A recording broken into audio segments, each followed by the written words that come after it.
Hi everyone, my name is Dana Cameronova and I'm a future trainee solicitor at Mashkondareya. Over the past month I've been working closely with a group of very bright and young girls, Libby, Leanne, Rachel and Avital. I've just genuinely been so impressed by their work ethic, their ideas, their creativity, even the questions that they've been asking me. They have been thoroughly committed and engaged throughout the whole process, despite having to juggle this alongside many, many tough exams. I'm so proud of you guys. I'm sure you're all very excited to hear the presentation, so please put your hands together for Growth for Ghana.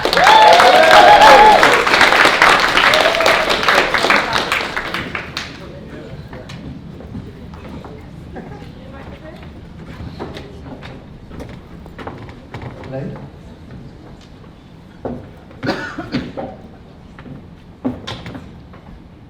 Good evening. We are Growth for Ghana and we would like to share with you our plans to combat the effects of climate change in the Mile district.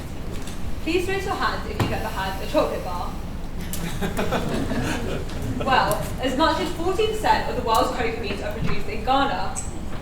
From this, we can imagine how Ghana's declining crop yield, which has seen a 12% decrease over the past 30 years due to climate change, is detrimental to both Ghanaian farmers and companies overseas which rely on their produce. Ghana's financial prospect would also increase if farmers received direct profit from their crops rather than having this income reduced by a large foreign company. Climate change is threatening agricultural productivity worldwide through increased frequency of extreme weather events, with maize and wheat yields, Ghana's main crops, expected to suffer the most. Although this threatens economic losses, the social impacts are perhaps even more debilitating, as 80% of crops grown in the mine district feed subsistence farmers who are increasingly vulnerable to diseases and deficiencies because of malnourishment. We believe that such a profound environmental change can only be tackled with an equally powerful social change, one of collaboration and inclusion, and this is what we aim to instigate at Growth for Ghana. Our solution lays its roots firmly in the ground by addressing the main source of income in the district, one that 99% of households are engaged in, agriculture. Our idea is to create a partnership between Israeli, British and Ghanaian farmers who will share sustainable farming methods in order to maximise farming outputs whilst minimising costly inputs. We chose British and Israeli farmers to participate in the partnership as both countries foster an advanced agricultural industry and can provide the necessary funding. The project will begin with an October to December programme in the Mile district, where British, Ghanaian and Israeli farming representatives will lead an educational scheme that combines Western, Middle Eastern and local farming strategies to help farmers from the Mile district implement the following sustainable farming techniques. Intercropping, Drip irrigation, nutrient management and crop rotation. These will provide resilience against extreme weather events in different ways and increase the nutrient content of the soil without the addition of costly resources such as artificial fertilizers, pesticides and excessive water inputs. This has the potential to increase crop yields by as much as 300% while absorbing more carbon dioxide from the atmosphere. Each technique can be applied to any species of crop, but the scheme will put an emphasis on the most nutrient-dense crops, which can counter iron, iodine, vitamin A, and zinc deficiencies, which are prevalent in the district. Cost of implementation is negligible, as the chosen farming practices are knowledge rather than technology-based, but the rewards reaped will be considerable. With the help of the local community, a water system will be established over this 3-month period. While our initial idea was to construct a reservoir, we decided against this idea because the cost would be considerable, the water supply unreliable, and the effects not sufficiently wide-reaching. With this in mind, we have chosen to collaborate with organisations such as Innovation Africa, who are already developing the water infrastructure of North Ghana through the installation of boreholes, a water resource that 53% of the district are now using. Therefore, we can use these existing systems and install more where needed. Ghana's tropical climate means that its two weather systems, wet and dry, are clearly defined, with agricultural output inevitably varying between them. Therefore, to be efficient all year round, Ghanaian farmers must have the knowledge and infrastructure to adapt to the changing seasons. Beginning our project in October will be ideal for establishing a successful farming system in anticipation for the dry season due to moderate levels of precipitation. However, an in-person follow-up session in May will also be required to provide extra resilience for the wet season up ahead. Following the physical meetings, Ghanaian farmers will also have the opportunity to continue communication with British and Israeli farmers via virtual Zoom calls, something we've all mastered by now, which will be screened every month in the town hall. Local charities and organisations will also hold physical group sessions every other week. This frequent communication will ensure that the structure of the project is maintained and that the profit is sustainable long term. Additionally, representatives of the project will communicate regularly with local and national governments.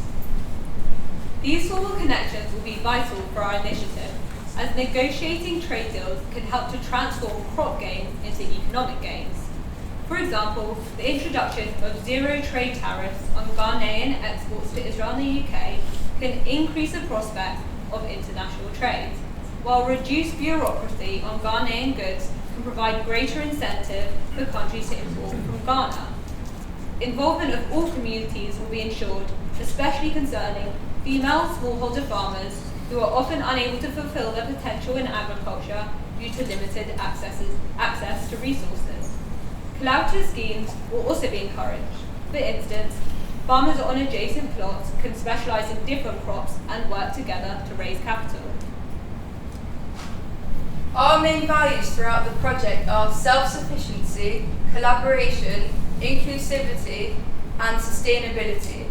We aim to fulfill sustainability not only in terms of the environment, but also economically and socially. We'll do this by giving Ghanaian farmers a way to become financially independent and secure. Our project is inherently sustainable, as its success is governed by a biological process. Healthier soil means hardier crops. That's why whatever the weather, at Growth for Ghana, we grow from the ground up. Thank you.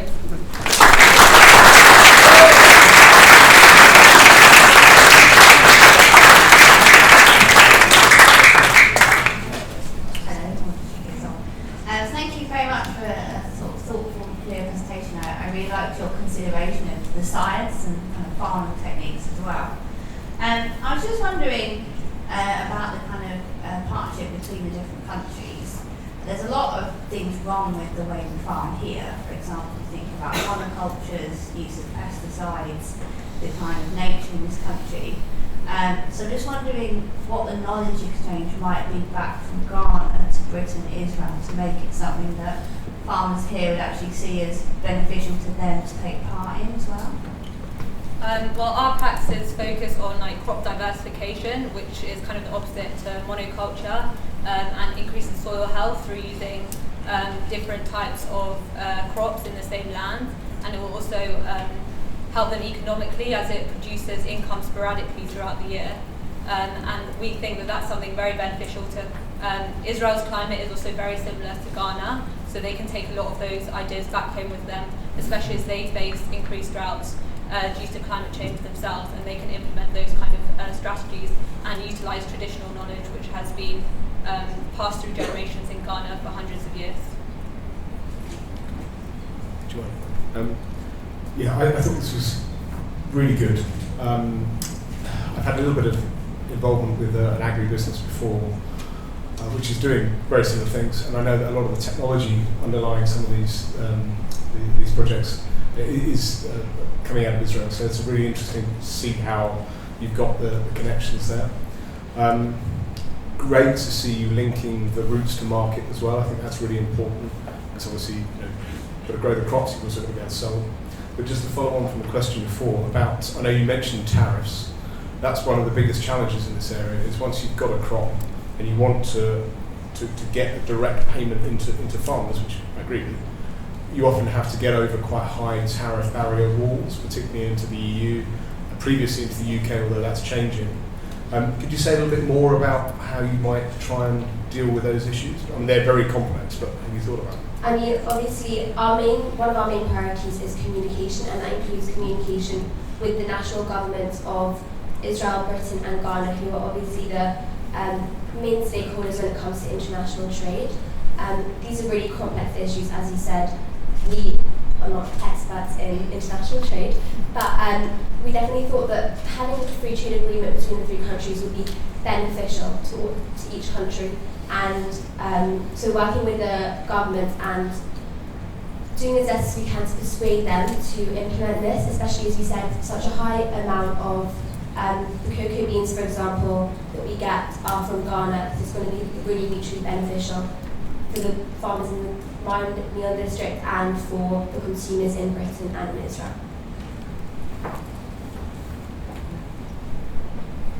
Okay, great presentation. I'm very intrigued, and I can see how much research you've done into the crops and so much stuff that I have no idea about as well, so it's really interesting to hear. But I was just wondering if you had considered the power dynamics at play here, because we have Israel, the UK and Ghana, and obviously there's a history of colonialism, well not obviously, but there's a history of colonialism between Ghana, well, Britain colonized Ghana. So then trying to pretend that it's all mutual and there's no power dynamics at play. I'd just like to hear your thoughts on that. Yeah, so I guess we're going to try and separate those thoughts from our technique and basically just make it a more communication and collaborate with all the different countries and their like specialists in farming techniques, and not really deal with the colonialism, because I think now we've like developed and moved on from that, and hopefully it should work out great. Yeah. Just quickly to add on from that, something that we learned about in geography, I'm doing geography A-level, and there are like different types of kind of development projects. You've got top-down, you've got bottom-up, and then there's also the partnership approach.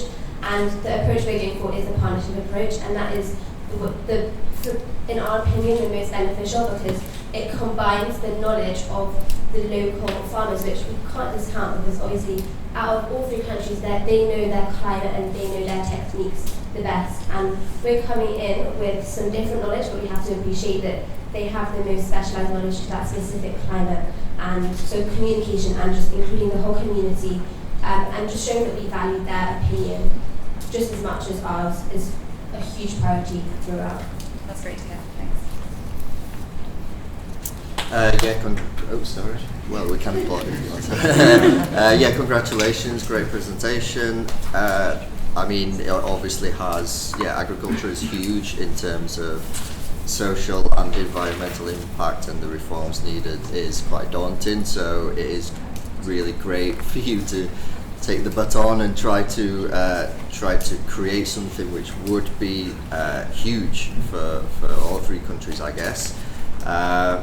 I do have a question, but before I do, so again, I'm just going to come back to my experience in Colombia, and I remember a project I visited with USAID, who were helping an indigenous community in the north of Colombia just to work on their cacao farming. So they again were sharing knowledge and helping them transform it more into a commercial success. But this took years and a lot of work, and one of the biggest challenges that I saw was kind of the involvement from the local community. So this is something that you may have thought about, which leads me on to my next question. You mentioned about your partnerships in Ghana. Regarding the partnerships, have you made contact with them? Are they kind of in agreement to do this? And what would you like from your partnerships with the foundations and NGOs there? Well, we've looked into a lot of charities in the shore already based on a similar initiative there, such as Innovation Africa, I think you mentioned. A a lot, interestingly, there are a lot of Israeli charities based in Ghana doing the same things. And through our collaboration, we hope to kind of raise funding mutually with them and kind of augment their efforts that are already existing. And we can also we use that statistic that 53% of Ghanaians are using boreholes, which are implemented by a lot of those charities themselves. So we can see statistically that they are directly using their input and that they are taking that knowledge head on. And we also hope to, you mentioned power dynamics earlier. We hope to escape that kind of those colonial links through giving them independence and letting them farm independently of those big companies which are potentially exploiting them for cheap labour currently, and letting them grow their own systems. Yeah. We haven't actually contacted any of the charities, but we did think about what incentives we would give them to partner up with us, and we thought that the infrastructure and the kind of the project proposal format that we're going to implement would be really useful for them if they want to take that and then use that in their own efforts elsewhere in similar areas. So we thought that would be a really good incentive for these charities. If they were to give us some funding, we would help them with that.